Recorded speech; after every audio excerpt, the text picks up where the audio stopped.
యెషయా గ్రంథము 40వ అధ్యాయము.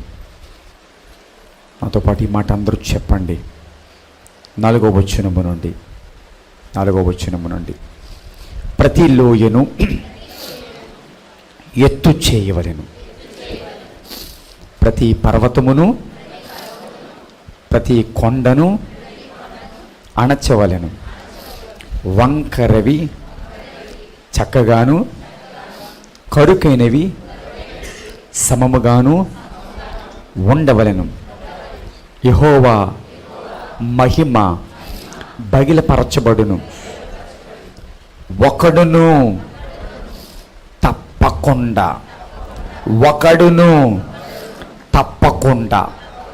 సర్వ శరీరులు దాన్ని చూచెదరు. ఎలాగున జరుగునని యెహోవా సెలవిచ్చియున్నాడు.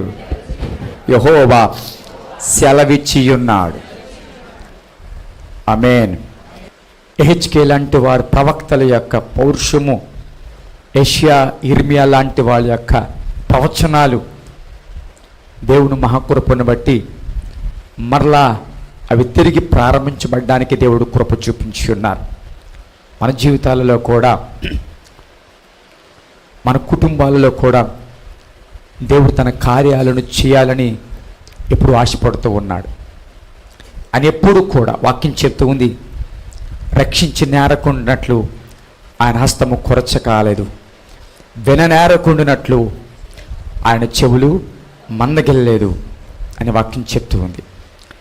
ఆయన ఎప్పుడూ కూడా రక్షించడానికి ఆయన సిద్ధంగా ఉన్నవాడు. మన మొర వినడానికి ఆయన సిద్ధంగా ఉన్నాడు.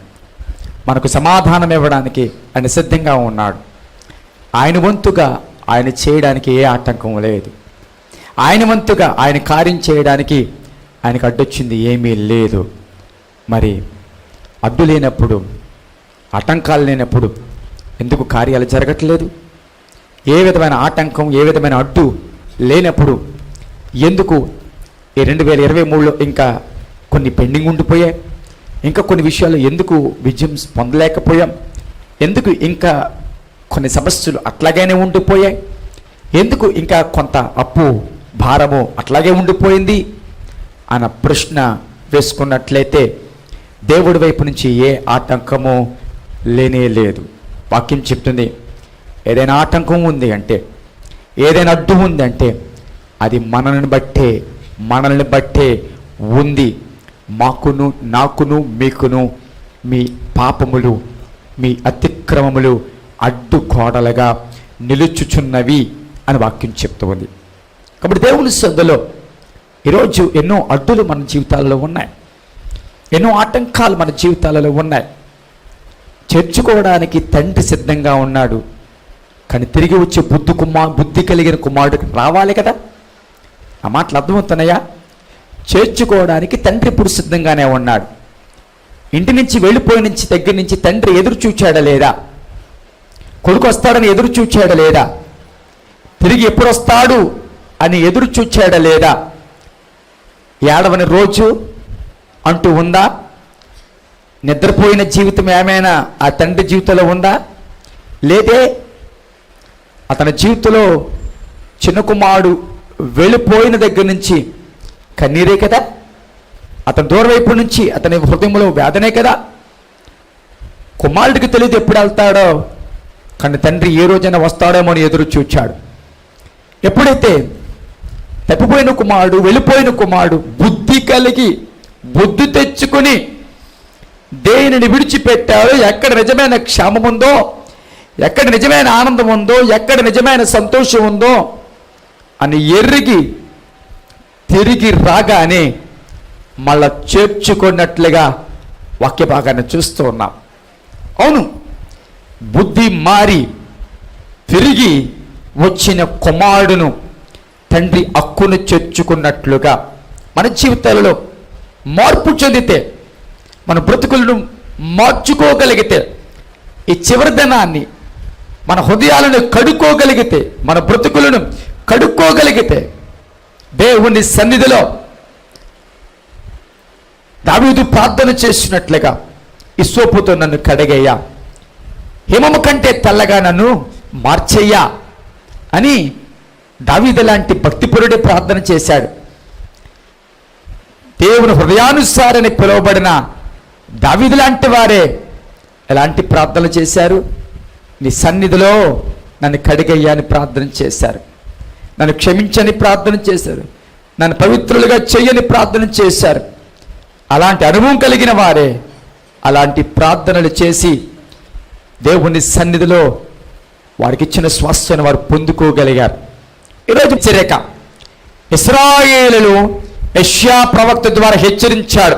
వారి ప్రవర్తన సరిగ్గా లేకపోవడం బట్టి, వారి నడవడికలు సరిగ్గా లేకపోవడం బట్టి, దేవుణ్ణి విడిచిన విధానాన్ని బట్టి, వారికున్న అనుభవాలను వారు విడిచిన విధానాన్ని బట్టి హెచ్చరిస్తూ, ఇదిగో తీర్పు రాబోతూ ఉంది, మీరు సరి చేసుకోకపోతే, మిమ్మల్ని మీరు కడుక్కోకపోతే, మిమ్మల్ని మీరు ఒప్పుకోకపోతే తీర్పుకు గురి కాబోతూ ఉన్నారు అని 1 నుండి 39 అధ్యాయాలు యెషయా ప్రవక్త ఇశ్రాయేలులను హెచ్చరించిన సందర్భం కనబడుతుంది.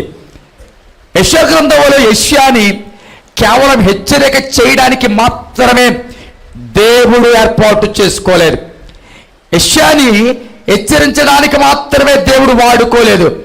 40వ అధ్యాయము నుండి 60వ అధ్యాయం వరకు యెషయాని దేవుడు మరలా వారిని ఓదార్చడం కోసము, మరలా వారిని సమకూర్చడం కోసము, మరలా వారిని దారిలో పెట్టడం కోసము రక్షణ సంబంధమైన, ఉజ్జీవ సంబంధమైన, మెలకువ సంబంధమైన ఆత్మీయ విషయాలను 40 అధ్యాయము నుండి 60 అధ్యాయం వరకు యెషయా ప్రవక్త ద్వారా దేవుడు ఆ రోజు ప్రకటించడం జరిగింది.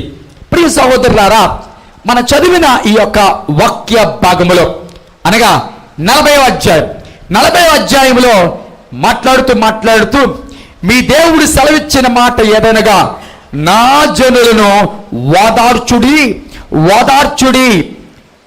39 వరకు తీర్పు గురించి మాట్లాడుతూ 40వ అధ్యాయం వచ్చేటప్పటికి ఇశ్రాయేలును దేవుడు ఓదారుస్తున్న పరిస్థితి కనబడుతూ ఉంది. వారికి కలిగిన నష్టము, వారి మీదకి రాబోతున్న తీర్పు, అప్పటికి వారు అనుభవించుతున్న ప్రతికూల పరిస్థితులను బట్టి దేవుడు వారిని ఓదార్చడం మొదలు పెడుతూ ఉన్నాడు. మన దేవుడు ఎవరో తెలుసా? కోపించుచూనే వాత్సల్యము చూపువాడు. ఒక వ్యక్తిని తన వైపుకు తిప్పుకోవడానికి, నీ జీవితంలో నిన్ను ఆస్వాదించడానికి, నీ జీవితంలో ఆయన కౌగులిలోకి తెచ్చుకోవడానికి అవసరమైతే శిక్ష ద్వారా దేవుడు శిక్షని నేర్పిస్తాడు అండి. అవసరమైతే చెప్పండి, తన వైపుకు త్రిప్పుకోవడానికి, తనకు దగ్గరగా చేర్చుకోవడానికి నా దేవుడు శిక్ష ద్వారా శిక్షణ చెప్పండి నేర్పిస్తాడు. ఇశ్రాయేలు ప్రజలను అనేక పర్యాయాలు శిక్షించిన మాట నిజమే. ఇశ్రాయేలు ప్రజలను అనేక పర్యాయాలు రాజులకు అప్పగించిన మాట నిజమే. కానీ ఆ కలిపేయండి అమ్మా, వాటన్నిటినీ ఎందుకు కూర్చోండి, వాటన్నిటినీ దేవుడు ఎందుకు చేశాడు తెలుసా? ఇశ్రాయేలు ఎందుకు కొన్నిసార్లు సమస్యలకు అప్పగించాడు తెలుసా? ఇశ్రాయేలు కొన్నిసార్లు శత్రువుల చేతికి అప్పగించాడో తెలుసా? ఇశ్రాయేలు తన కాకుండా పోతూ ఉన్నారు.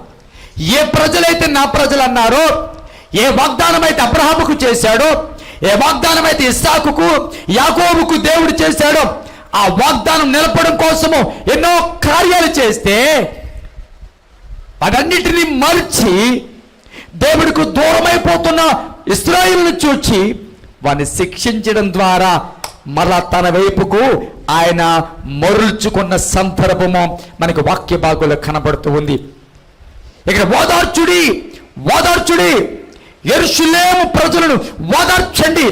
వారు ఇప్పటికే నష్టపోయారు, ఇప్పటికే వారి జీవితంలో ఎంతో నష్టము కలిగింది. ఈ వర్తమానం వింటున్న మాట, వాక్యం వింటున్న బిడ్డలారా, మొదటికి మాట మీకు జ్ఞాపకం చేస్తున్నాం. ఈ 2023లో ఏ నష్టం నీ జరిగిందో నాకు తెలియదు, కానీ ఈ 2023లో ఏ కుటుంబానికి నువ్వు దూరం అయ్యావో, ఏ వ్యక్తికి నువ్వు దూరం అయ్యావో, ఏ ఆనందానికి, ఏ సంతోషానికి దూరం అయ్యావో నాకు తెలియదు, కానీ దేవుడు మాట్లాడుతున్న మాట్లాడు తెలుసా? ఓదార్చుడి, ఓదార్చుడి. మిక్కిలి దుఃఖముతో ఉన్న ఇశ్రాయేలులను, అన్ని పోగొట్టుకున్న పరిస్థితుల్లో ఉన్న ఇశ్రాయేలును దేవుడితో మాట్లాడుతూ ఉన్న విషయం, ఓదార్చుడి నా ప్రజలను. నేను కొట్టిన మాట నిజమే, నేను దండించిన మాట నిజమే, కానీ నా బిడ్డలు నేను ప్రేమిస్తున్నాన మాట కూడము అంతే సత్యమా? నా బిడ్డలను నా వైపుకు త్రిప్పుకోవాలని ఆశ పడుతున్న మాట కూడా అంతే సత్యము. కాబట్టి వారిని ఓదార్చుడి. ఈ 31వ తారీఖున దేవుడు ఇక్కడ కూర్చున్నా, నిన్ను నన్ను దేని విషయంలో ఏడుస్తున్నావో, దేని విషయంలో కన్నీరు కారుస్తున్నావో, దేని విషయంలో హృదయము గాయపరచబడి కన్నీరు మున్నీరు అవుతున్నావో నాకైతే తెలియదు, కానీ సేవకుడిగా ప్రకటన చేస్తూ ఉన్నా, దేవుడు నిన్ను ఓదార్చబోతూ ఉన్నాడు. దేవుడు ఓదార్చే రోజు రాబోతూ ఉంది.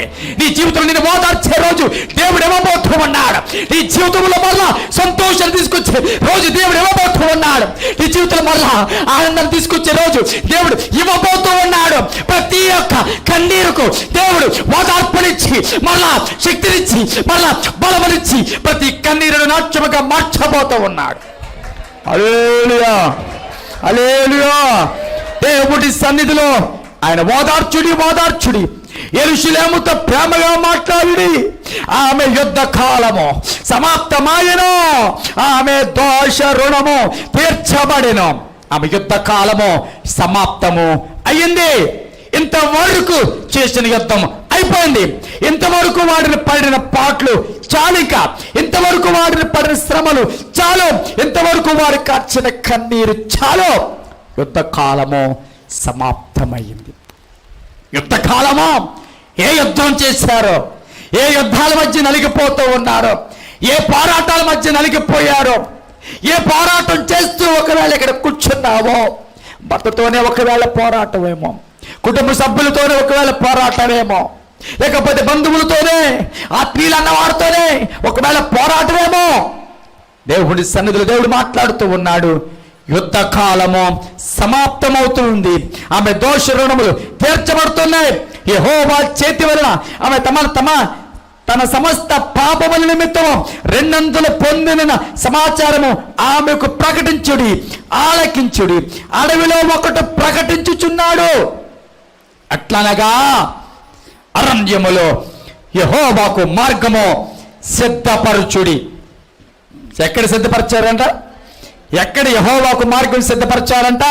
హైవేలోనా? ఎక్కడ యెహోవాకు మార్గం సిద్ధపరచాలంట? అరణ్యములో. అరణ్యములో మార్గం ఏంటో తెలియని పరిస్థితుల్లో, ఎట్నుంచి బయలుదేరితే ఎక్కడికి వెళ్తామో తెలియని పరిస్థితుల్లో, ఎక్కడికి వెళ్ళినా అంతా ఒకలాగే కనిపించే పరిస్థితుల్లో, అరణ్యములో వదిలేస్తే మళ్ళా బయటికి రాని అరణ్యములో అంట యెహోవాకు మార్గమును సరళము చేయడి. హల్లెలూయా, హల్లెలూయా. ప్రతికూల పరిస్థితుల్లో, నిలబడలేమన్న పరిస్థితుల్లో, పోరాటాల మధ్య యెహోవాకు మార్గాన్ని సరళమును చేయాలి. దేవుడు రావడానికి, దేవుడు కార్యం చేయడానికి, దేవుడు నీ ఇంటికి, నీ కుటుంబంలోకి, నీ జీవితంలో ఒక కార్యం చేయడానికి ఆయన రావడానికి ఇష్టపడుతూ ఉన్నాడు. అందుకే పడిపోయిన గుమ్మములారా మీ యొక్క తలలో పైకెత్తండి. పడిపోయారు నిజమే, కానీ ఇప్పుడు మహిమగల రాజు ప్రవేశించబోతూ ఉన్నాడు.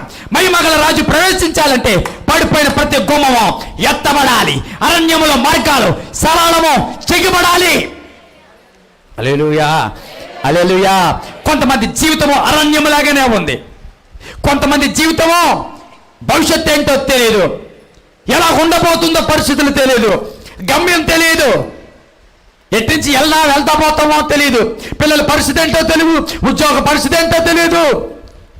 ఇలాంటి పరిస్థితుల్లో అరణ్యము లాంటి స్థితిగతులు, ఒక పక్కన అప్పులు, ఒక పక్కన బలహీనతలు, ఒక పక్కనేమో బంధువులే చెప్పండి అనేక రకాలుగా హింసించే పరిస్థితులు, నాన్నవారే అనేక రకాలుగా ఇబ్బందులు పెట్టే పరిస్థితుల్లో అరణ్యములో యెహోవాకు మార్గము సిద్ధపరచుడి. ఎడారిలో మా దేవుడి రాజమార్గము సరళము చేయడి అంటూ ప్రతి లోయను ఎత్తు చేయవలెను. జాగ్రత్తగా వినండి. దేవుడు ఈ 4వ వచనంలో లోయలు ఎత్తు చేయబడాలి, పర్వతములు కొండలు అణచవలెను అని మాట్లాడుతూ వంకరవి చక్కగాను కడుకైనవి సమముగాను ఉండవలను ఇది దేవుడు కోరుతూ ఉన్నాడు. ఎందుకయ్యా ఈ కోరిక కోరుతూ ఉందా? ఎందుకయ్యా కొండలు చదును చేయబడాలి? ఎందుకయ్యా లోయలు ఎత్తబడాలి? ఎందుకయ్యా వంకరవి సమముగా మారాలి అని ఒకవేళ దేవుణ్ణి ప్రశ్నిస్తే దేవుడిస్తున్న సమాధానం, యెహోవా మహిమ బయలుపరచబడును. దేవుని మహిమ 24లో దిగి రాబోతూ ఉంది. 2024లో దేవుడు తన మహిమను ప్రతి కుటుంబం మీద ఆయన దింపడానికి ఇష్టపడుతూ ఉన్నాడు. ప్రతి ఆధ్యాత్మిక జీవితంలో మహిమను నింపడానికి ఇష్టపడుతూ ఉన్నాడు. హల్లెలూయా, హల్లెలూయా, హల్లెలూయా. దేవుని ఉద్దేశము ఆయన మహిమతో నీ కుటుంబాన్ని నింపాలని. దేవుని ఉద్దేశము ఆయన మహిమపు వెలుగు, ఆయన మహిమ ప్రకాశము ఈ ఆత్మీయ జీవితంలో తిరిగి చూడాలని, నీ ప్రార్థనా జీవితంలో మనం తిరిగి చూడాలని దేవుడు కోరుకుంటున్నాడు. నా మహిమలో నేను బయలుపరచబడడానికి నేను ఇష్టపడుతూ ఉన్నా. I'm ready to glorify my name through you. నీ ద్వారా నా నామమును గణపరచుకోవడానికి నేను సిద్ధముగా ఉన్నాను. But God is asking you, are you ready? నేను రెడీ, నేను సిద్ధము. కానీ ఆ మహిమను రిసీవ్ చేసుకోవడానికి, ఆ మహిమ నీ కుటుంబానికి దిగి రావడానికి, ఆ మహిమలో నీ బ్రతుకు ఉజ్వరింపబడడానికి నువ్వు సిద్ధమేనా? Hallelujah. If you are ready, God is ready. నువ్వు సిద్ధంగా ఉన్నట్లయితే నా దేవుడు సిద్ధంగా ఉన్నాడు. నీవు ఆశ ఉంటే, నీకు ఆలోచన ఉంటే, నీకు అపారం ఉంటే, నీకు ఆ మనస్సు ఉంటే, నీకు ఆ ఆసక్తి ఉంటే ఉంటే ఉంటే ఓపిక కావాలి. మోషే ముఖము అంత కాంతివంతంగా ప్రకాశించడానికి కారణం ఏంటి తెలుసా? 40 పగళ్ళు 40 రాత్రులు తిండి, నిద్ర, పానీయాలు అన్నిటిని విడిచిపెట్టి, కుటుంబాన్ని, నాన్నవారిని విడిచిపెట్టి ఓపికతో 40 రోజులు కొండ మీద ఉండిపోయాడు. ఎన్ని రోజులు? చెప్పలు గట్టిగా అందరూ. ఎన్ని రోజులు? 40 రోజులు ఉండిపోయాడు. ఏమి గుర్తు రాలేదు, ఆహారం గుర్తు రాలేదు, నీళ్లు గుర్తుకు రాలేదు, ఏది గుర్తుకు రాలేదు. 40 రోజులు దేవుని సన్నిధిలో దేవుడితో మాట్లాడుతూ ఉండిపోయాడు. నేనంటాను, దేవుడు మహిమ దిగి రావాలి అంటే దేవుడి సన్నిధిలో ఓపికతో ప్రార్థన చేసేవారు కావాలి. దేవుడి సన్నిధిలో ఓపికతో కనిపెట్టేవారు కావాలి. దేవుడి సన్నిధిలో దేవుడి కొరకు సమయాన్ని హెచ్చించేవారు కావాలి. 2023 కంటే 2024 నేను దేవునికి సమయాన్ని ఎక్కువగా ఇస్తాను అనుకుంటే, 2023 కంటే 2024 ప్రార్థన జీవితం నేను పెంచుకుంటానంటే, 2023 కంటే 2024 దేవుడితో నేను ఎక్కువ సహవాసం చేస్తానని నీవు సిద్ధంగా ఒకవేళ ఉండగలిగినట్లయితే దేవుడి మహిమ నీ మీదకు దిగి రాబోతూ ఉంది. దేవుని మహిమ చెప్పాలి నీ మీదకి. ఈరోజు భక్తి ఉంది కానీ మహిమ లేని భక్తి, వెలుగు లేని భక్తే, వెలుగు లేని ప్రార్థన. బైబిల్ వాక్యం మాట్లాడుతుంది, వారు చీకటిని వెలుగుగా భావిస్తున్నారంట. ఏంటంట? చీకట్లో ఉండి మేము వెలుగు సంబంధంలో అంటున్నారంట. చీకటి కార్యాలు చేస్తూ, చీకటి పనులు చేస్తూ మేము వెలుగు సంబంధంలో అని చెప్పుకుంటూ ఉన్నారు. ప్రియ సహోదరి సహోదరుడా, ఈరోజు క్రైస్తవులు ఉన్నారే కానీ మహిమ కలిగిన క్రైస్తవులు లేరు. క్రైస్తవు ప్రార్థనా పరులుగా కనబడుతున్నారు కానీ వెలుగు లేదు.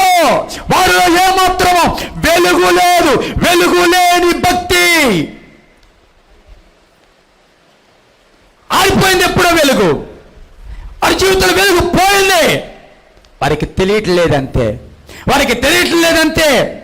ఇహ సంబంధమైన దేవత వారు మనోనేత్రములకు గుడ్డితనము కలుగు చేసింది. పౌలు గారికి మనోనేత్రాలు తెరవబడినంత వరకు తను చేసేదే భక్తి అనుకున్నాడు. సంఘాలు పాడు చేయడమే భక్తి అనుకున్నాడు, ధర్మశాస్త్రమే భక్తి అనుకున్నాడు. కానీ పొరలు వీడిన తర్వాత చెప్పండి, అసలు సత్యము అసలు వాస్తవము తెలిసిందే. ఈ సిద్ధపాటు కోడికల్లో ఈ 31వ తారీఖున ఇక కొద్ది గంటల్లో నూతన సంవత్సరాలకి ప్రవేశించబోతున్న దేవుడు నిన్ను అడుగుతూ ఉన్నాడు, నా మహిమ నీ కుటుంబానికి దిగి రావడానికి నేను ఇష్టపడుతూ ఉన్నాను. Hallelujah, hallelujah. It is God's desire. ఇది దేవుని కోరిక. ఎంచు దినాల్లో ఆయన మహిమ కలిగిన కుటుంబాలు దేవుడికి కావాలి. పాటలు పాడేవారు కాదండి, వాద్యాలు వాంచేవారు ఉండొచ్చు కాక, ప్రవచనాలు చెప్పేవారు ఉండొచ్చు కాక, పరిచయం చేసేవారు ఉండొచ్చు కాక, కానీ మహిమను కొనపరచగలిగిన క్రైస్తవులు కావాలి. దేవుడు వెలుగులు కొనపరచగలిగిన క్రైస్తవులు కావాలి. స్తోత్రం చేద్దాం. హల్లెలూయా, హల్లెలూయా. ఈరోజు వెలుగు సంఘములలోంచి కుటుంబాల్లోంచి పోయింది, తగ్గిపోయింది. నేను మహిమను దింపాలనుకుంటూ ఉన్నాను, నా మహిమను బయలుపరచబడాలనుకుంటున్నాను. ఈ మహిమ ఏం చేస్తా తెలుసా? వాక్యం చెప్తుంది, నా మహిమ నీ కుటుంబం మీదకి దిగి వచ్చినప్పుడు సర్వశరీలో ఒక్కడో కూడా తప్పిపోకుండా చూడబోతూ ఉన్నారు. హల్లెలూయా, హల్లెలూయా. ఒక్కరు కూడా తప్పిపోకుండా నేను చేయబోయే కార్యము, నీ కుటుంబం మీదకి దిగి వచ్చే మహిమ, నీ జీవితంలో జరిగే అద్భుతాలు ఒక్కడు కూడా చూడకుండా సర్వశరీరంలో చూడబోతూ ఉన్నారు. సర్వశరీరంలో దాన్ని గమనించబోతూ ఉన్నారు. సర్వశరీరంలో దాన్ని గ్రహించబోతూ ఉన్నారు. హల్లెలూయా, హల్లెలూయా. ఎంతమంది నమ్ముతున్నారు? సర్వ శరీరంలో చూసే కార్యాన్ని నా దేవుడు చేయబోతూ ఉన్నాడు. సర్వ శరీరంలో చేయబట్టేవాడిని, సర్వ శరీరంలో స్తుతించేలాగా, సర్వ శరీరంలో ఆయన నామం కనపరిచేలాగా నీ కుటుంబంలో దేవుడు కార్యమును చేయాలనుకుంటూ ఉన్నాడు. హల్లెలూయా, స్తోత్రం చెప్దాం. హల్లెలూయా. దేవుని సన్నిధిలో ఆయన మహిమ దిగి రావాలి అంటే నీ కుటుంబంలో దిగిన మహిమ, నీ కుటుంబంలో ఆయన చేసిన కార్యము సర్వ శరీరులు ఒకడు కూడా తప్పిపోకుండా చూడాలి అంటే దేవుడు కొన్ని నిన్ను అడుగుతూ ఉన్నాడు, కొన్ని నిన్ను చేయమని అడుగుతూ ఉన్నాడు. దేవుడు కొన్ని నీ దగ్గర నుంచి ఎక్స్పెక్ట్ చేస్తూ ఉన్నాడు. అందులో మొదటిది, ప్రతి లోయ ఎత్తు చేయాలి. చెప్పండి, చెప్పండి గట్టిగా అందరూ చెప్పండి. ముగించి ప్రతి లోయ, మళ్ళీ చెప్పండి, ప్రతి లోయ ఎత్తు చేయబడ. దేవుడి కార్యం జరగడానికి దేవుడు కోరుకుంటుంది. నా మహిమ దిగి రావాలి అంటే మొదటగా ప్రతి లోయ ఎత్తు చేయబడాలి. జాగ్రత్తగా వినండి. ఎక్కడైనా ఒక రహదారి వెయ్యాలి అంటే, ఎక్కడైనా పొలమును లేకపోతే విత్తనాలు వెయ్యాలి అంటే ముందు అక్కడ సమభూమి రావాలి. ఏమి రావాలి చెప్పండి? మనకి రాజవొమ్మంగి ఇలాగే లోపలికి ఏజెన్సీలోని రోడ్లు వేస్తారు. ఆ రోడ్లు వేయడానికి కొండలను తవ్వి చెప్పండి, ఎక్కడైతే చెప్పండి చెప్పండి లోయగా గొతుకులుగా ఉందో అక్కడ మట్టి వేసి పూడ్చి వెళ్ళడానికి అనుకూలంగా. ఎందుకంటే వంకర టెంకరగా వేస్తే ప్రయాణం సాగదు. ఆ ప్రయాణంలో వాహనాలు వెళ్తే ప్రమాదం తప్ప సురక్షితం ఉండదు. కాబట్టి ప్రయాణం సరజువుగా సాగాలి అంటే ఆ రోడ్డు అంతా ఎలా ఉండాలి సార్? మునుపు ఎలాగున్నా పర్వాలేదు, కానీ ప్రయాణం చెయ్యాలి అంటే అది దేవుని సన్నిధిలో రాజమార్గముగా అనుకూలమైనదిగా మారాలి అంటే నేనంటాను ఆ రోడ్డు సమమైనదిగా అవ్వాలి. లోయ అనేది బైబిల్ గ్రంథంలో చాలా వాటికి సాదృశ్యం. లోయ అనేది కొన్నిసార్లు బైబిల్ గ్రంథంలో సమస్యలకు సాదృశ్యం, లోటులకు సాదృశ్యం. అదే సమయంలో లోయ అనేది కొన్నిసార్లు బైబిల్ గ్రంథంలో ఆశీర్వాదానికి కూడా సాదృశ్యం, దీవెనకి కూడా సాదృశ్యం. కొన్ని సందర్భాల్లో లోయ మరణానికి సాదృశ్యం, శాపానికి సాదృశ్యంగా మనకి బైబిల్ గ్రంథంలో కనబడుతుంది. జాగ్రత్తగా వినండి. కానీ ఇక్కడ నేను చెప్తున్న ఈ లోయను లోయగా ఉంచొద్దు. దాన్ని ఏం చేయాలి తెలుసా? ఎత్తు చెయ్యాలి. ఏమంటున్నాడు చెప్పండి? లోయనే ఎత్తు చెయ్యాలి అని దేవుడు కోరుకుంటాడు. అంటే ఆ లోయ లోతుగా ఉండకూడదు.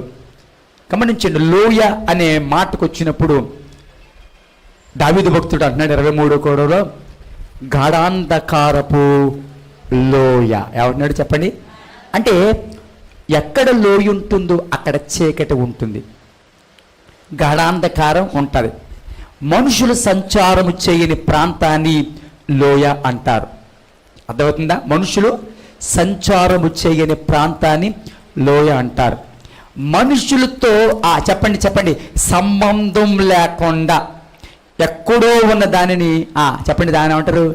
లోయ అంటారు. గట్టిగా వినండి ప్రియులారా, ఇక్కడ నా దేవుడు మాట్లాడుతున్న మాటకు అర్థం ఏంటి తెలుసా? ప్రతి లోయ ఎత్తు చేయబడాలి అంటే ఈ 2023 ముగించుకుని వెళుతున్న నీ జీవితంలో ఆత్మ సంబంధమైన ప్రతి లోపము ఎత్తు చేయబడాలి. స్తోత్రం చెప్పండి. ప్రతి లోపము, ఏదైతే ఆత్మ సంబంధంగా లోపం ఉందో, ఏదైతే నీ జీవితంలో లోపాలు కలిగి ఉన్నావో, ఏ లోపాలు కలిగి నువ్వు బ్రతుకుతున్నావో, ఏ లోపాలు కలిగి ఉన్నావో, ఈ 23 ముగింపులో ఈ 31వ తారీఖు ఇంకా కొద్ది గంటల్లో నూతన సంవత్సరాలకి ప్రవేశించడానికి సిద్ధపడుతున్న నీతో మాట్లాడుతున్న విషయం తెలుసా? 24లోకి ప్రవేశించే ముందు అది రాజమార్గం అవ్వాలి అంటే లోయ ఎత్తు చేయబడాలి. ఏం చేయబడాలి? లోయ ఎత్తు చేయబడాలి. లోపాలు కలిగిన వారిగా వెళ్ళొద్దండి మన జీవితం. ఇదే లోపాలను మోసుకుంటూ వెళ్ళొద్దు. ఇదే లోపాలను కలిగిన ఆధ్యాత్మిక జీవితంలో మనం ఉండొద్దు. ఇదే లోపాలు కలిగిన భక్తి, ఇదే లోపాలు కలిగిన ప్రార్థన దేవుడు ఆశించట్లేదు. నీ కుటుంబంలో ఇదే లోపాలు ఉండాలని దేవుడు కోరుకోవటం లేదు. జాగ్రత్తగా వినండి, లోపాలు సరిచేసుకోవాలి. నీలో ఏ లోపం ఉందో నీకు తెలుసు.